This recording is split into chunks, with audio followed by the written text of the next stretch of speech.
comment tu calcules ta position de tes trades? Avant de calculer la position de mes trades, je fais mon analyse et je place mes TP et mes SL, sans même parler de lot ou de taille de position. Donc dans mon analyse, là je suis rentré ici, j'ai ma zone de stop loss qui est par ici, d'accord? Et j'ai un TP où je vais aller chercher au-dessus des 520, par là quoi.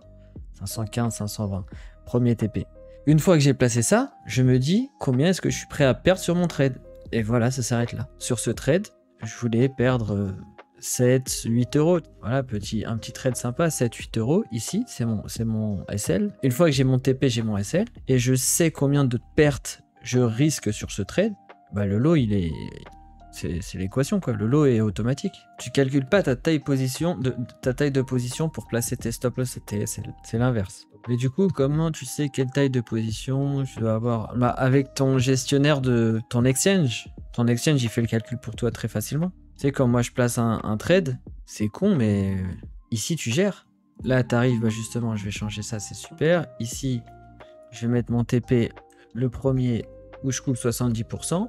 Et là, hop, mon stop loss. Tu vois, c'est à peu près ça. Et là, tu vois, tu gères. En tout cas, c'est sur Mexer, mais ça se ressemble. Enfin, toutes les plateformes se ressemblent. Hop, on va directement sur TradingView. Et oui, nouveau sapin de Noël, nouvelle cam, nouveau micro. On est sur un nouveau setup, les gars. J'ai même déplacé les livres étaient au-dessus. Le Zoro, il était par là. J'avais pas de réseau, fallait bien que je fasse quelques petits changements. On peut plus trinquer avec style, mais j'en ai un autre. J'ai le même comme ça, mais en format mug. Parce que vu que c'était du bois, c'était relou à nettoyer à l'intérieur. Enfin, je vous passe les détails, mais à un moment donné, ça devenait beaucoup moins hygiénique. Après, celui-ci, il vient de Grèce, les gars. Enfin, il vient de Grèce, mais je pense qu'il vient de Chine. Donc moi, dans ma tête, c'est un mug de Grèce, fabriqué par un vieux monsieur de 90 ans. Alors qu'en fait, pas du tout. Ça vient d'une machine en Chine. Et ça s'est retrouvé à cet endroit-là. Je vais enchaîner les vacances, du coup, je vais vraiment pas être là. Entre semaine pro, quand je reviens, je repars. Et ensuite, quand je reviens, je repars. Donc jusqu'au fait, mais tant mieux, tant mieux. On va pas se plaindre d'aller en vacances. Ça me cracherait au visage si un jour je fais ça. Ça fait quasi 2 heures qu'on tente de péter les 37 400. Ok. Vous en pensez quoi là de ce qui se passe? On veut pas break. On veut pas y aller. Oh, il a pas rattrapé.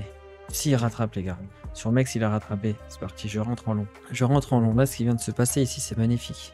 J'ai pas mis un gros capital, vous savez. C'est mon premier trade de la semaine, carrément. Ah là, il est super chaud, il est super chaud. Il est super chaud. Et là, on arrive sur ma zone de stop loss. Allez, c'est le moment d'y aller. On est revenu sur la zone de stop loss. Allez, c'est parti, c'est sorti. Moins 7 balles pour commencer la journée. J'ai changé ma phrase. Hein. Je parle plus en pourcentage, maintenant je parle en euros. Je dis qu'on a commencé avec 950 et on est à plus 2500. Parce qu'au début, on avait fait, je sais pas si vous vous souvenez, on avait fait plus 1500 avec les 950. On était monté à 2005 et on a retiré 1000. Et là, on a refait 1000 qui fait 2500 euros avec les 900. Bon, il n'y a pas eu la cassure alors que sur le court terme, la volonté, le volume était là. C'est dans ce genre de moment que je soupçonne des ordres iceberg. Pour rappel, qu'est-ce qu'un ordre iceberg? C'est quand tu travailles en hedge fund ou en banque, tu as de gros capitaux. Tu traites pas avec les mêmes montants, mais vraiment beaucoup. Donc tu peux pas rentrer ou n'importe comment. C'est pour ça que je dis souvent que le trading dans une banque, c'est pas le même trading. Tu vas réfléchir différemment. Et l'ordre iceberg, bah, c'est le mec, il veut rentrer ici. Il veut rentrer sur les 37 400. On va supposer que c'en est un. Il veut rentrer sur cette zone. Mais vous savez que c'est une baleine, donc s'il rentre tout en short, il aura un cours moyen dégueulasse et son cours moyen d'entrée, ça sera à peu près là.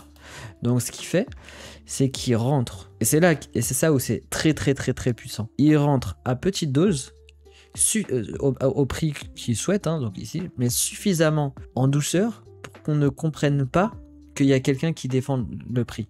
Pour que nous, en tant que retail ou en tant que trader au carnet d'ordre, etc., on ait cette impression qu'on va break ce niveau. On va break, les gars, on va break. Regardez, il y a tout qui nous indique que ça va break. Donc, let's go, on achète. Et du coup, on veut remonter. Mais là, il défend. On remonte et il défend. Il se nourrit, en fait. Et ça, c'est très compliqué à faire. Comme je dis, je soupçonne un ordre iceberg. C'est parce que j'ai l'impression que le prix est défendu de cette manière. En fait, Warren Buffett a dit un jour... Le mieux dans le trading, c'est de ne jamais se couvrir. Et les gens ont compris ça comme il ne faut pas mettre de SL. Et ça, je le dis parce qu'on me l'a déjà sorti. On m'a dit non, le trading, non, t'es obligé de gagner. Si tu prends des trades perdants, c'est que t'es pas bon. Je lui dis donc pourtant un bon trader, c'est un mec qui prend 100% de trades gagnants. Il m'a dit oui, mais sûr de lui. Ok, c'était peut-être la réaction les gars. C'était peut-être la réaction. Je rentre pas dans le trade. Parce que si j'ai raison et qu'il y a un ordre iceberg, bah je préfère partir. Ah ça y est, ça y va. Ça y va, ok, bon, c'est pas grave. C'est pas grave, il y aura d'autres opportunités les gars. Cette sagesse, bah tu vois, là cette sagesse, elle m'a fait louper un trade. Faut savoir être sage, mais pas trop. Il faut avoir aussi cette insouciance, mais pas trop. C'est cet équilibre qu'il faut apprendre à trouver. Il faut trouver et apprendre à trouver. Il y a une nuance. J'ai changé de graphe les gars parce que j'ai trop envie de short. Et ça m'embête. Parce que là je suis dans le biais de... J'oublie comment il s'appelait ce biais de psychologie. Je vois ce que j'ai envie de voir. Mon cerveau me montre ce que j'ai envie de voir. Il y a bien un truc qu'il faut long. Actuellement, c'est bien le PEP. Oh! BTC qui se réveille là. La corrélation du PEP avec le BTC. Bon là, je l'ai pas fait ces dernières semaines. Je l'ai pas faite.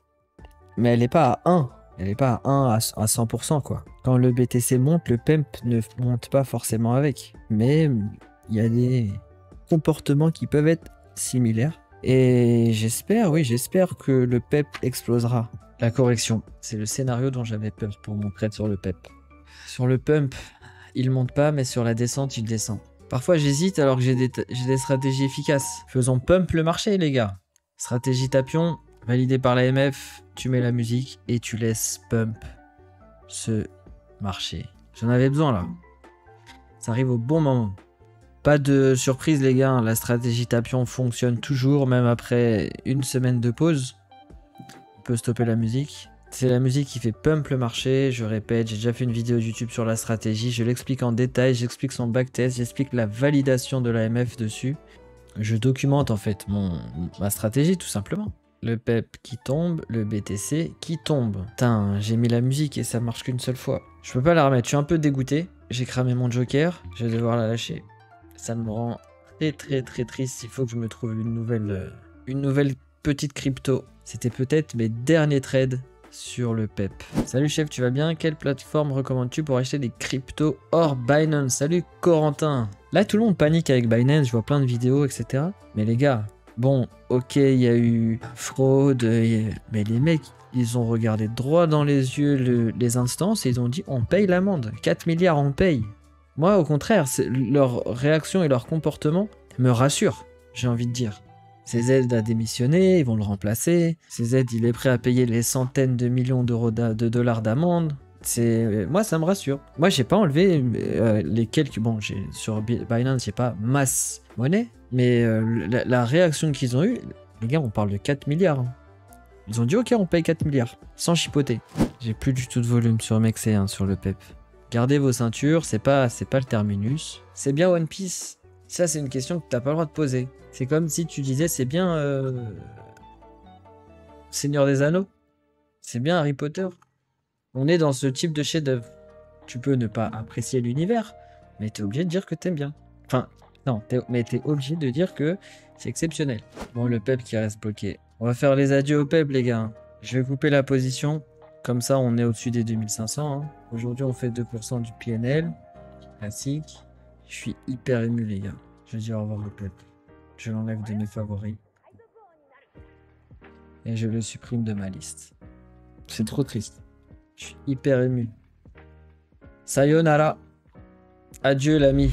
Nouveau message sur le chat. Oh, j'avais pas vu. On est 767, les gars. Bon, les gars. 42 000, hein, BTC. Je vous ai dit sur le Discord, j'ai fait un rêve. Aucune analyse technique, les gars. Je vous jure que j'ai rêvé que le BTC était au 40... je sais plus combien. Je me suis réveillé en sursaut parce que fallait que je coupe mes pauses et tout. J'étais content. Et ensuite, je me suis rendu compte que c'était un rêve. Les gars, sans tricher. Je vais vous poser une question. Combien coûte aujourd'hui à Carrefour un pack de Tropicana? Donc le Tropicana orange 100% pressé.